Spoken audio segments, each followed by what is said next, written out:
Buenas noches a todos los que no pude saludar. Aprovechen, ya que están el domingo que viene, díganle a Pepe que prepare una canción, que él canta bien. Yo, por respeto a ustedes, no voy a cantar porque la verdad que no. La idea es que se queden en el Zoom, que no se vayan. Pero traje una diapositiva que las voy a compartir acá. Esto tiene dos beneficios. El primero, que es más claro, y el segundo, que yo me veo chiquito. O sea, soy más lindo, así. Mientras más chico y pixelado mi cuadrito, mejor. Bueno, el tema que yo traje es un tema que quise compartir con mis hermanos en la iglesia hace ya un tiempo, pero no me sentía del todo cómodo. Y bueno, con lo que estuvo pasando en los últimos días, me decidí a hacerlo. No sé cuántos de ustedes consumen un poco las noticias que pasan en el mundo, sobre todo, bueno, en Estados Unidos, hubo una elección bastante importante. Y vos me vas a decir, ¿qué tiene que ver Estados Unidos con nosotros? Yo te voy a decir que lo que pasa en Estados Unidos en 7 o 10 años pasa acá. Cuando nosotros nos estamos asustando ahora con el aborto, nos estamos asustando ahora con el matrimonio igualitario, allá pasó antes. Lo que va a pasar allá es el futuro de lo que se viene. Allá, si en Estados Unidos una persona te dice yo soy un varón, por más que haya nacido mujer, vos tenés que respetar y decirle que es una mujer, porque si no, tenés una condena social. Entonces, estas cosas me motivaron a traerles este mensaje. Y el centro de este mensaje va a ser la verdad. Y la verdad, como tal, yo estuve viendo con lo que pasó últimamente y llegué a la conclusión de que está devaluada como el peso. La verdad, hoy para el mundo, la verdad está devaluada como el peso. Y vamos a ver algunas de las cosas que estuvieron pasando, yo las voy a explicar. Esto es un tweet de Rudolph W. Giuliani, que es el del equipo legal de Donald Trump, del presidente. Y él dice, hubo demasiado fraude en demasiados lugares para hacer una coincidencia. Del equipo legal, de esto fue el 13 de noviembre, no es viejo, fue hace poquito. Ahora un tuit del mismo presidente, dice él, refiriéndose a Biden, al otro candidato, solo ganó ante los ojos del falso periodismo, no admitiré nada, tenemos un largo camino por recorrer, esto fue una elección amañada, esto fue hoy, hermanos, hoy 11:19 de la mañana. Vemos acá dos candidatos del mismo partido diciendo que la elección fue un fraude, que ellos habían ganado y que estaba todo arreglado. Y por otro lado, vamos a ver ahora un tuit de una cadena de noticias muy conocida como la CNN, que dice, el presidente electo de Estados Unidos, Joe Biden, anunció que Ron Klain será el próximo secretario general de la Casa Blanca. O sea, aún sin las elecciones con el resultado firme, aparte ya es por Congreso Electoral, que no voy a explicar nada, anunció que ya Biden era el presidente electo. Entonces, vos ante este panorama, vos te plantás y decís, ¿qué es la verdad? ¿Cuál es la verdad acá? ¿Quién ganó? ¿Cómo puede ser de que un presidente de su equipo legal digo, con un fraude que ganaron, que la elección está mañana, el otro, esta cadena de noticias que para los que investigan un poco, CNN está completamente tirada a la izquierda, tira para el mismo lado, que después si quieren después de la reunión lo charlamos, diciendo que Joe Biden es el presidente electo, sin aún habiendo tantas cosas en disputa, inclusive en la justicia. Entonces, la verdad hoy es subjetiva, porque lo que para mí es verdad, quizá para otro puede no serlo, y se tiene que mantener, lo mencioné hoy. Yo nací hombre, pero siento que soy mujer. Para mí soy mujer y es mi verdad, y tenés que respetarla. Temporal, porque lo que se dijo antes, quizás se dijo en un contexto en el cual eso era verdad, pero ahora cambió el contexto y eso ya no es verdad. De hecho, si usted también, siguiendo con el tema, la vicepresidente electa, vamos a decirlo de alguna forma, Kamala Harris, en la interna del Partido Demócrata, que compitió contra este Joe Biden, lo había tratado de pedófilo, de abusador sexual. Y cuando hoy, que la vicepresidente le hicieron una pregunta, ¿por qué dijiste eso de él? Ella dijo, era un debate. El objetivo era hacerlo ver mal a él. Entonces, la verdad es temporal, porque si en ese momento era verdad y en este momento no, ¿Qué nos queda? Y por último, la verdad es adaptable. Es decir, y acá vamos a la Biblia, hermanos. Yo a la Biblia le puedo hacer decir lo que quiera, haciendo una exégesis incorrecta, obviamente. Ya de esto hay muestras sobradas a lo largo de varias denominaciones y varias herejías que estamos escuchando. La verdad parece ser adaptable, parece ser como me convenga. Ahora, lo importante para nosotros es, ¿qué nos dice Jesús? Y Jesús responde clarísimo. Ante la verdad subjetiva, Jesús ¿qué responde? Juan 14:6. Ante la verdad temporal, ¿qué responde Jesús? Lo mismo, Juan 14:6. Y ante la verdad adaptable, ¿qué responde Jesús? Juan 14:6. ¿Qué es esto? Yo soy el camino y la verdad y la vida. Nadie viene al Padre sino por mí. Entonces, la verdad declara, o sea, Jesucristo, digamos, la verdad a través de la Biblia nos declara, dice, y de la manera que está establecido para los hombres que mueran una sola vez y después de esto el juicio. Esto está en Hebreos 9:27. Es decir, los actos de cada hombre y de cada mujer van a ser juzgados, van a ser vistos, van a ser analizados, pero bajo la vara y el estándar de Dios.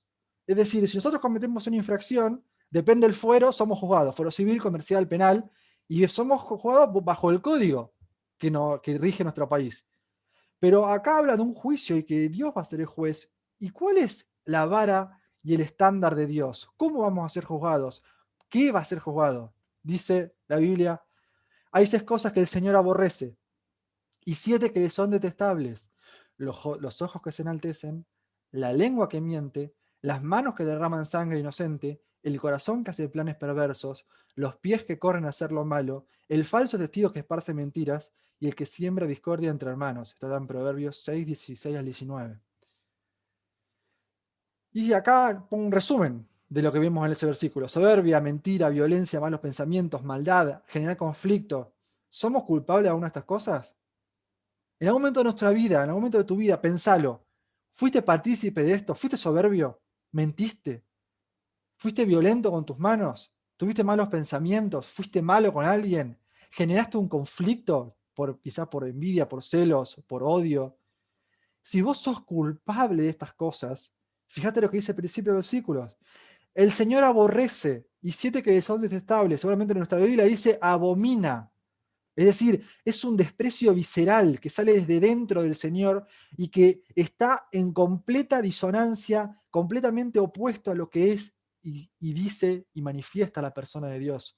Entonces, bajo la vara y el estándar de Dios, vos por estas acciones vas a ser declarado culpable. Y no hay otro veredicto, porque créeme que ese juicio es una hilera de gente, el juez ahí sentado y el veredicto es uno solo y es culpable. Y el veredicto culpable conlleva un castigo, una sentencia, y la sentencia es la eternidad separado de Dios.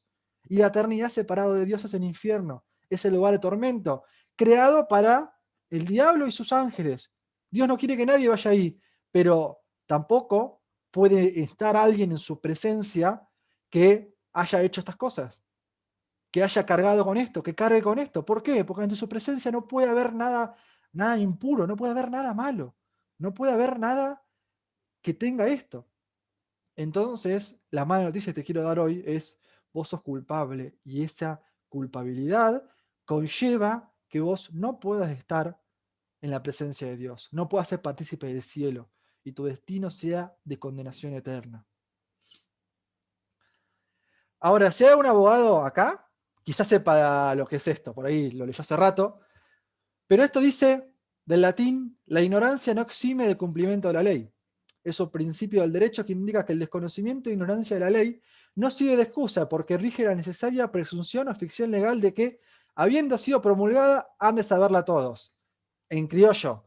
Ahora juega Boquita. Yo no soy de Boca, pero imagínense que ahora me junto con mis amigos a comer una pizza y a tomar una cerveza, ¿no? Y capaz me tomo 2 cervezas. Después agarro el auto, me voy para mi casa, doblo control de gendarmería, me paran, me hacen soplar, me da arriba de 0,5. Yo le puedo decir al gendarme, no, señor gendarme, yo no sabía que hasta el 0,5 podía. El gendarme va a decir, bueno, muchacho, bájese, deme la llave y una multa que me va a poner que después, bueno, anda a pagarla.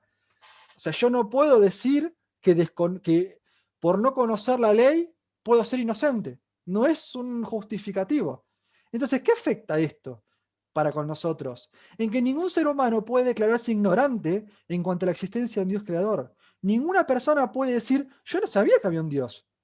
Yo no sabía que había un Dios que creó el mundo. Y esto lo dice claramente la Biblia, fíjense. Porque la ira de Dios se revela desde el cielo contra toda impiedad e injusticia de los hombres, que detienen con injusticia la verdad. Suena a lo que estuvimos viendo. Porque lo que de Dios se conoce les es manifiesto, pues Dios se lo manifestó. Porque las cosas invisibles de, presta atención, su eterno poder y deidad se hacen claramente visibles desde la creación del mundo, siendo entendidas por medio de las cosas hechas, de modo que no tienen excusa. Hermanos, no hay nadie que pueda negar que existe un Dios creador. Basta con una persona que se haya terminado el secundario, haya estudiado biología y haya visto la concepción del ser humano, no puede decir que no hay un Dios creador, una mente superior diseñando eso. Uno cuando analiza el mundo, uno no puede considerar que no hay un Dios detrás de eso. Es como decir, vamos a poner un pedazo de piedra gigante.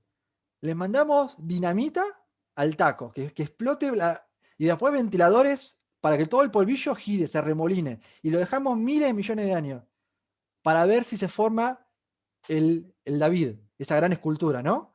Lo dejamos miles de millones de años. Alguien te va a decir, no hay chance de que se forme con una explosión y el polvo remolinándose una escultura tan perfecta. Es imposible. No cabe en ninguna cabeza. Bueno, hermanos, hay muchas más probabilidades de que eso pase a de que el mundo sea creado por la generación espontánea y el Big Bang.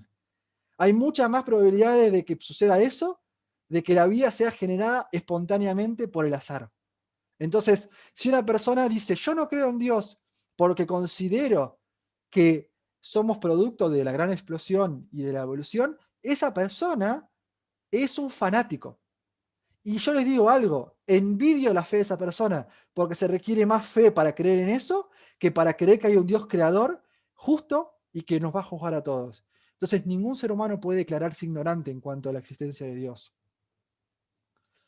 Entonces, la pregunta es, ¿estamos caminando hacia un precipicio? Porque hoy dijimos que todos los hombres y las mujeres son culpables.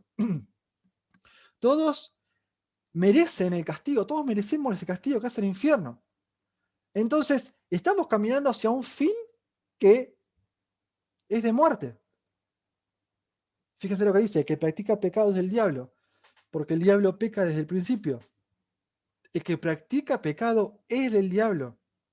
Entonces, les quiero decir ahora, si hay alguien que no conoce a Cristo como su Salvador, si vos sos culpable de estas cosas, del pecado, es decir, de ir en contra de lo que Dios es, de los límites que Dios puso, transgredirlos, vos sos hoy del diablo. Estás esclavizado por él, estás atado por él. Y el diablo peca desde el principio. Y el diablo tiene un final que ya está escrito. Y el diablo va a ser juzgado y atrás todos los que son de él. Entonces, si vos hoy no tuviste la solución para eso, vos estás ahí. Entonces, quizás esta foto de un hombre caminando hacia un precipicio no haga justicia a la situación del hombre y de la mujer. ¿Por qué? Porque, bueno, vos decís, bueno, el tipo ese tranquilamente se puede quedar parado y listo, no se muere, no le pasa nada. Entonces, hay una foto que hace más justicia que para mí es esta. La vida del ser humano separado de Dios es similar a una caída. Por sus propios esfuerzos solo puede tener un final. El hombre separado de Dios está cayendo en caída libre. Pretender de que el hombre pueda, por sus propios méritos, llegar al cielo es lo mismo que creer que un tipo que se tira de un avión sin paracaídas puede de alguna manera vencer la gravedad. Es lo mismo grado de locura. Entonces, hoy, si vos no tuviste un encuentro con Cristo, si vos hoy no aceptaste a Jesús como tu Salvador, tu vida es esta. Estás en caída libre hasta que el final llegue, porque la gravedad es inexorable. Todo cuerpo va a caer y no sabemos cuándo, pero tarde o temprano va a llegar el final, va a llegar tu hora en la tierra y vas a tener que rendir cuentas adelante de Dios. Entonces, como dice Proverbios, hay camino que parece derecho al hombre, pero su fin es camino de muerte. Los hombres quizá piensan que por sus buenas acciones pueden alcanzar la salvación. Quizá piensan que por ser un buen padre, un buen ciudadano. Quizás porque pagan los impuestos, no es cosa menor en nuestro país. Puede alcanzar la salvación, puede ser un rol moderno. Por la caridad, quizá. O porque un cura le tiró agua cuando era un bebé, puede ser merecedor del cielo, pero su fin es camino de muerte. Entonces, la pregunta que nos hacemos es, ¿qué podemos hacer? Estamos en caída libre. ¿Qué puedo hacer yo con mi esfuerzo para poder alcanzar el cielo? Y la respuesta es clara, la respuesta: no puedo hacer nada. No puedo hacer nada, pero ¿saben por qué? Porque alguien ya hizo todo. Yo no puedo hacer nada, vos no podés hacer nada, porque alguien ya lo hizo todo. Y vamos a ver ahora, de vuelta a este versículo, diciendo Jesús: yo soy el camino y la verdad y la vida. Nadie viene al Padre sino por mí. Es decir, esta separación que había entre nosotros a causa del pecado, este camino que se había roto, Jesús lo reconstruyó. Él es el camino, Él es nuestra verdad y Él es la vida. Y la única forma de llegar al cielo, es decir, al Padre, es por medio de Él. Nadie más tiene el derecho de decir que puede llegar a Dios si no es a través de Cristo. Entonces, Jesús es Dios mismo hecho hombre. Dice: el cual, siendo en forma de Dios, no estimó el ser igual a Dios como cosa que aferrarse, sino que se despojó a sí mismo, tomando forma de siervo, hecho semejante a los hombres. Jesús es la intervención divina ante nuestra incapacidad de salvarnos. Primera Pedro 1, 19, 20 dice: sino con la sangre preciosa de Cristo, como de un cordero sin mancha y sin contaminación, ya destinado desde antes de la fundación del mundo, pero manifestado en los postreros tiempos por amor de vosotros. Es decir, ante tu incapacidad de alcanzar la salvación, el cielo interviene y la intervención es Cristo, es Jesús. Y por último, Jesús es el sustituto perfecto. 2 Corintios 5:21 dice: al que no conoció pecado, por nosotros lo hizo pecado, para que nosotros fuésemos hechos justicia de Dios en él. Y hoy a mis hermanos en la cena algo les compartía con esto. Jesús, el mayor dolor que experimentó fue esto, fue conocer y sufrir el pecado que vos y que yo habíamos hecho. Y hay un versículo que a mí me encanta, que es este: anulando el acta de los decretos que había contra nosotros, que nos era contraria, quitándola de en medio y clavándola en la cruz. Primero hizo tres cosas. Anuló el acta que nos era contraria. ¿Qué es el acta de los decretos? Te la pongo facilísimo. Si fueron alguna vez a un almacén de barrio y no tenían plata en ese momento y eran personas más o menos confiables, ¿qué le pegan al almacenero? ¿Me lo fía? Bueno, te que hacía el almacenero, anotaba tu nombre y cuánto debías. Eso era un acta, es un término contable que Pablo usa. Y nosotros tenemos un acta de los decretos que dice que nos era contraria. ¿Sabes lo que es el acta de los decretos en tu vida? El acta de los decretos son todas las cosas que vos hiciste que ofendieron a Dios, que transgredieron sus normas. Toda aquella acción que es pecado. Y esa acción, dice, esa acta, está en medio. Porque dice que Jesús la sacó de en medio. Es decir, ¿en medio de qué estaba? Estaba entre medio de Dios y entre medio tuyo. Era una barrera que te separaba y que te hacía inmerecedor del cielo. Y que te condenaba al destino del diablo y de sus ángeles, es decir, al infierno por toda la eternidad. Primero, Jesús la anuló. Segundo, la sacó de en medio, lo que dije hoy. Quitó esa barrera que era el pecado. La sacó. ¿Para qué? Para que vos puedas llegar a Dios. Y por último, la clavó en la cruz. ¿Cómo hizo todo esto Jesús? Lo hizo en la cruz del Calvario. Lo hizo en ese madero colgado. Porque antes la crucifixión es una tortura que adaptaron los romanos, que no era romana originalmente, los romanos la perfeccionaron, y se acostumbraba a clavar en la cruz las cosas por las cuales esa persona era crucificado. Y se crucificaban a los criminales de la peor calaña, a la lacra de la lacra, a los asesinos, a los violadores, a los peores. ¿Por qué se los crucificaba? Y en lugares altos, para infundir miedo, para que las personas vean y digan: no, yo esto no lo tengo que hacer. Y se ponía esa acta de los decretos, esa lista de cosas que habían hecho por las cuales eran crucificados. Y la clavaban en la cruz. ¿Y sabés qué? El acta de los decretos que debía haber estado, que era en tu vida, el acta de tus cosas malas, fue clavada en la cruz con Cristo. Y cuando yo te digo que vos merecías estar en la cruz, no me entiendas mal. No quiero decir que vos merecías la ejecución de la crucifixión.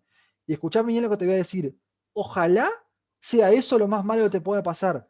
Porque hay algo mucho peor que ser crucificado. Hay algo muchísimo peor y es estar toda la eternidad separado de Dios.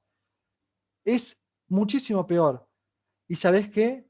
Jesús tomó tu lugar. Y tomó tu lugar no en el lugar de la ejecución, tomó tu lugar por lo que significa la cruz. Porque escrito está, maldito todo aquel que es colgado en un madero, dice la Biblia. Entonces, Jesús en ese lugar fue maldito, fue hecho maldición. Al que no conoció pecado, por nosotros dice que lo conoció. Es decir, al ser santo, que toda su vida se condujo impolutamente, perfectamente, conoció el pecado por tus acciones y por las mías. Y lo cargó sobre él. Esa acta que vos habías hecho con todas las malas acciones de tu vida, él dice, yo la pago. Esa deuda imborrable que tenías, yo la cancelo, dijo. ¿Y cómo lo hizo? Con su vida. Porque escrito está, sin derramamiento de sangre no se hace remisión de pecados. Es decir, necesitaba un justo cargar por el pecado. Y no había otro justo, no había otro nombre bajo el cielo dado a los hombres en quien podamos ser salvos, dice la Biblia. No había una persona que pudiese tomar el lugar, solo Cristo pudo tomarlo. Y Él fue el sustituto perfecto para vos y para mí. Entonces la pregunta es, ¿qué vas a hacer? Hoy Cristo te pregunta, no soy yo, porque yo te lo digo, no tiene ninguna validad. Nada, no sirve. Pero a través de la Biblia, Dios te está hablando y te dice, ¿qué vas a hacer? ¿Qué decisión vas a tomar? Porque vos a partir de hoy, ya quieras o no, vas a decidir algo. Hoy te fue presentado el mensaje de salvación, te fue expuesta tu condición de pecador. Entonces, vos sabés que si no arreglaste tus cuentas con Dios, estás en caída libre y tu destino es el pecado. No digo que vas a ser condenado, digo que ya sos condenado porque no creíste en el nombre de Cristo. Ya hoy mismo estás siendo condenado. Entonces tenés una o dos decisiones que vas a tomar. Puedes aceptar el regalo que Jesús te ofrece, o bien podés seguir tu vida, darle la espalda a Dios y seguir andando como hasta ahora. Pero no sé cuántas oportunidades más tengas. No lo sabemos, nadie tiene tiempo contado. Si no, mi profesión, mi carrera no existiría. La verdad, a nadie le importaría tal inmortalidad. Entonces, ¿qué vas a hacer? ¿Qué vas a decidir? Entonces, mi pregunta es, ¿aceptás el regalo de Cristo? ¿Reconoces que sos un pecador? ¿Reconoces que vos tenés una deuda para con Dios y que no podés pagar por tus propios méritos porque no hay nada que puedas hacer para limpiarla? ¿Que solamente Cristo puede limpiarla? Entonces, si vos decís, sí lo reconozco y quiero aceptar eso, no me lo tenés que decir a mí, no se lo tenés que decir a los ancianos de la iglesia, es una decisión que vos tenés que tomar para con Dios.